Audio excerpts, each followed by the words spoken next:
On the windset waters between Iceland and Scotland, a rusty tanker moving under a hastily painted Russian flag became a focal point of an extraordinary geopolitical showdown.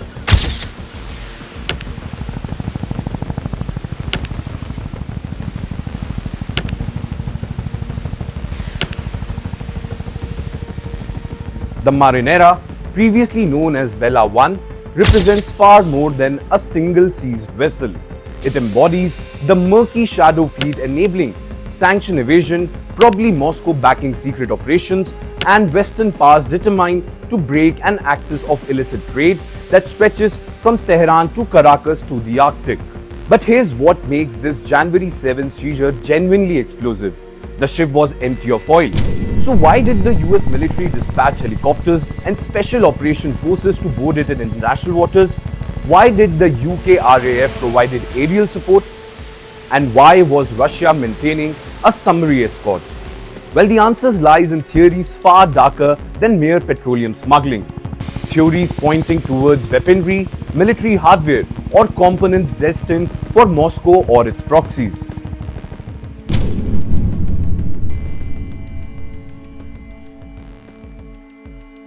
The Marinera's journey began in Iran. As per a report by Sky News, this very vessel loaded oil over months. While using a patchwork of false registrations, dead drop at sea, and transponders shut down, the vessel sold its cargo to unknown recipients, obscuring final destinations. But the real intrigue began in late December when the ship changed tactics entirely. After the US Coast Guard attempted to board the Bella 1 on December 20 near Venezuela, the tanker made a desperate dash eastwards across the Atlantic. Then on December 31st, it underwent a dramatic transformation. A new name, a freshly painted Russian flag on its hull, and registration with Moscow's maritime registry.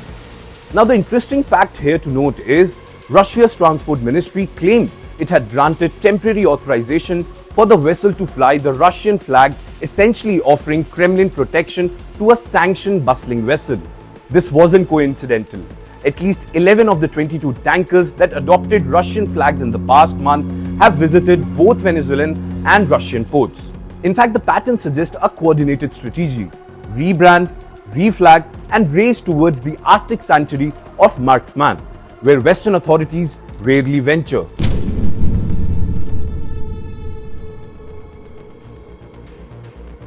Well, what transforms this sanctions violation into a geopolitical crisis is Marinera's empty cargo hold.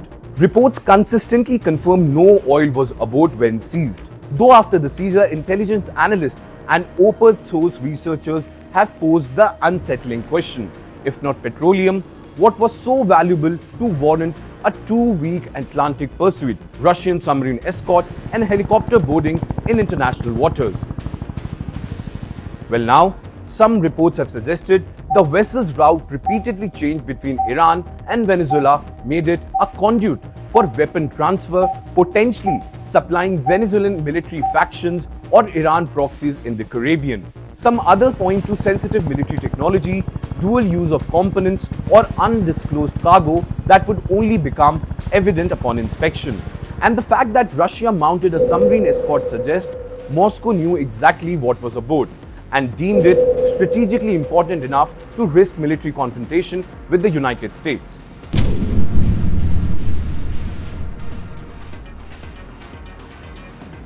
Now, the seizure reflects an intensifying crackdown on what US officials call the Russian-Iranian axis of sanctions evasion, fueling terrorism conflict and misery.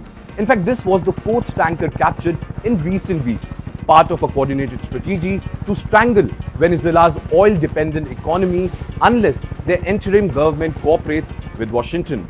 Yet Russia's defiance in condemning the seizure as piracy and demanding the crew's repatriation signals Moscow won't quietly accept the loss. With at least 40 sanctioned tankers falsely flying under Guinea's flag and others adopting Russian protection, the Shadow Fleet continues operating with sophisticated coordination that many are suggesting with a state-level involvement.